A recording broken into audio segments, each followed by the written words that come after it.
Pemirsa, di tengah fenomena desa miliarder Sumur Geneng, Kecamatan Jenuh, Tuban, Jawa Timur terselip ironi. Tak semua warga kaya dan menjadi miliarder dadakan karena masih banyak warga miskin karena tidak memiliki lahan yang dibeli untuk proyek kilang minyak Pertamina.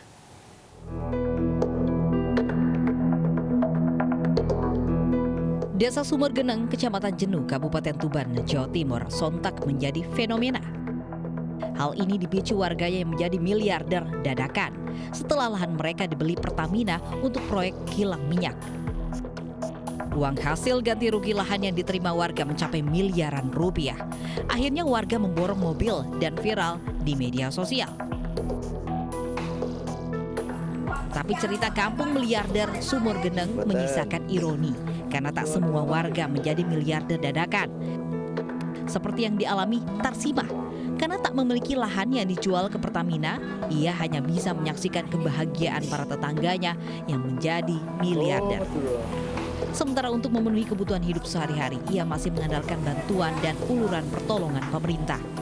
Ia pun harus menghidupi suaminya yang kini renta dan sakit-sakitan.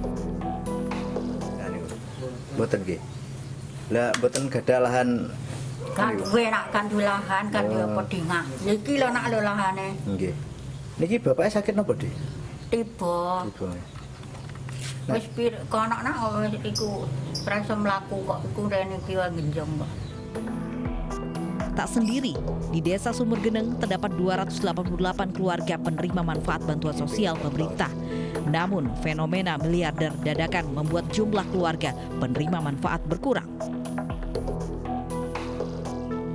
Gitu, sudah kemarin ada Musdes, kita evaluasi sebelum ada pembahasan ini dan sesudahnya, jadi ada pengurangan lah. Pemerintah desa setempat mengajak warganya yang mendapatkan rezeki dari hasil penjualan lahan untuk lebih peduli dengan tetangga yang nyatanya masih hidup di bawah garis kemiskinan, sehingga tidak terjadi ketimpangan sosial di desa miliarder ini. Dari Tuban, Jawa Timur, Pipit Wibawanto, Agus melaporkan.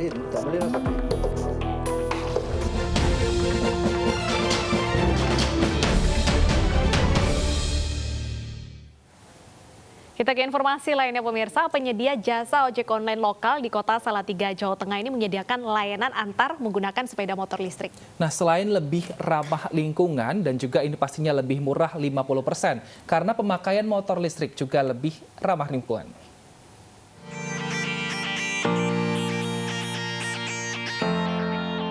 Naik ojek dengan motor listrik di Semarang sudah ada dong. Ya, sepeda motor tanpa bahan bakar ini menjadi salah satu kendaraan jasa yang disediakan pihak pengelola ojek online lokal Salatiga. Tak hanya bisa mengantarkan penumpang, motor listrik ini juga bisa mengantarkan pesanan barang dan berbelanja seperti ojol pada umumnya. Tarif yang ditawarkan pun sangat menggiurkan, karena para pelanggan dapat menghemat biaya hingga 50%. Apalagi naik motor listrik artinya minus suara bising dari mesin dan knalpot. Ini pengalaman pertama saya naik ojek online pakai motor listrik ya.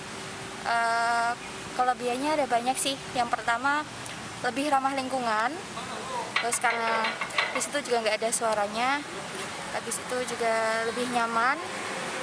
Lebih nyamannya karena bisa request drivernya cewek. Cewek yang lebih murah mana?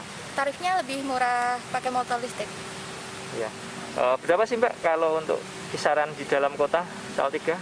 Tarifnya 5.000. Dan yang tak kalah pentingnya adalah motor listrik sangat ramah lingkungan karena hanya menggunakan daya baterai sebagai tenaga utama mesin. Perbandingannya, jika jarak tempuh 80 hingga 100 km, membutuhkan bensin yang paling sedikit 2 liter, namun pada motor listrik hanya perlu membutuhkan daya listrik 2 kWh atau sebesar Rp4.000.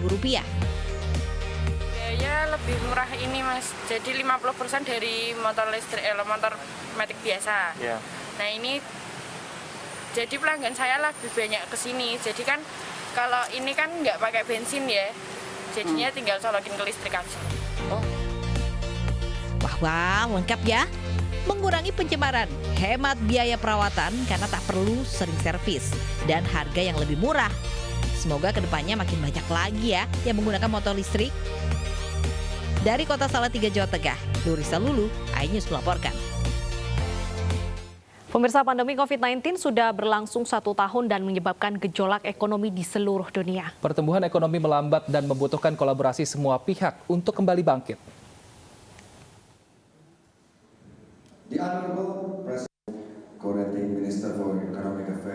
Universitas Padjadjaran menggelar konferensi internasional mengusung tema Tackling the COVID-19 Pandemic Health Economic Diplomacy and Social Perspective. Konferensi yang berlangsung sejak tanggal 23 hingga 25 Februari ini diikuti oleh Kadin dan Islamic Chamber of Commerce, Industry, and Agriculture yang beranggotakan 57 negara serta perwakilan negara Asia Timur dan Asia Pasifik. Dalam sambutannya, Presiden Joko Widodo berpesan agar tahun 2021 dimanfaatkan sebagai tahun kebangkitan pasca dilanda pandemi COVID-19. Jokowi meminta bangsa Indonesia memperkokoh kerjasama antar negara karena pandemi tidak akan hilang jika satu negara masih terdampak. Internasional 2021 adalah momentum untuk bangkit. Tahun untuk menjawab berbagai peluang. Tahun untuk bertransformasi menjadi kekuatan baru. Dunia harus terus memperkuat kerjasama untuk menyelesaikan permasalahan bersama dan bangkit bersama. Saya rasa itu hal penting yang dapat saya sampaikan. Jadi gagasan-gagasan pariwisata supaya pandemi COVID-19 di Indonesia itu lebih cepat tertanganinya. Presiden Joko Widodo resmi meluncurkan kampanye Beli Kreatif Danau Toba. Program yang mendukung pengembangan produk lokal ini diharapkan mampu memulihkan sektor pariwisata dan UMKM dari pandemi COVID-19. Kampanye Beli Kreatif Danau Toba telah diluncurkan. Kampanye turunan dari Gerakan Nasional Bangga Buatan Indonesia ini langsung diresmikan Presiden Joko Widodo. Kampanye ini akan dilengkapi dengan edukasi dan pendampingan bagi pelaku kreatif dan UMKM untuk bisa maju di industri digital. Harapannya dapat mendongkrak perekonomian Sumatera Utara umumnya dan kawasan Danau Toba khususnya. Waktunya pariwisata Indonesia tumbuh bersama ekonomi kreatifnya. Horas maju-ajua. Digelar di Dairi dan Balige, acara peluncuran Beli Kreatif Danau Toba juga mempersembahkan pameran busana dari perancang putra daerah yang menampilkan busana kreatif dari bahan kain ulos. Tidak ketinggalan produk ekonomi kreatif lokal seperti kain, baju, tas, kuliner, dan kopi. Saya sekarang mengajak kita semua fokus pada pembangunan sumber daya manusianya, pembangunan kesiapan daripada produk-produk ekonomi kreatifnya. Dan tantangannya menurut saya adalah membangun bagaimana kita juga memiliki layanan yang terbaik, produk-produk ekonomi terbaik, pelayanan yang kelas dunia. Bagaimana ternyata digital ini bisa menjadi solusi juga untuk membantu kita di hari-hari ini, dan ini memang tujuan dari Beli Kreatif Danau Toba, bagaimana kita onboarding, melakukan program-program onboarding, bekerjasama, berkolaborasi dengan mitra tentunya. Kemeriahan acara peluncuran Beli Kreatif Danau Toba juga membuat Sandiaga bersama jajaran pejabat daerah ikut larut dalam tarian tortor dan lagu Batak. Tim Liputan iNews melaporkan. Nah, pemirsa, ngomong-ngomong soal UMKM, bagi Anda yang memiliki usaha kecil, menengah, dan membutuhkan media promosi, MNC Group menghadirkan inovasi baru dalam beriklan melalui RCTI Ads. Teman-teman UMKM dapat memasangkan iklan baris secara mandiri yang tayang di RCTI di kotamu. Dan pemirsa, untuk 1 bulan pertama ada diskon 50%. Informasi lebih lanjut langsung saja buka Instagram @officialrcti atau klik www.rctiads.com. RCTI Ads, saatnya beriklan di TV di kotamu. Pemirsa, Gabriela Larasati memenuhi panggilan pihak kepolisian atas kasus video syur yang menghebohkan masyarakat. Ia berkomitmen untuk bersikap kooperatif selama proses pemeriksaan berjalan. Dan pemirsa, informasi ini sekaligus menutup jumpa kita dalam iNews Siang. Mewakili kerabat kerja yang bertugas, saya Wilson Purba. Dan saya Bernadetta Ginting pamit undur diri. Terima kasih, tetap sehat dan jangan lupakan protokol kesehatan, mencuci tangan, menjaga jarak dan juga memakai masker. Selamat siang.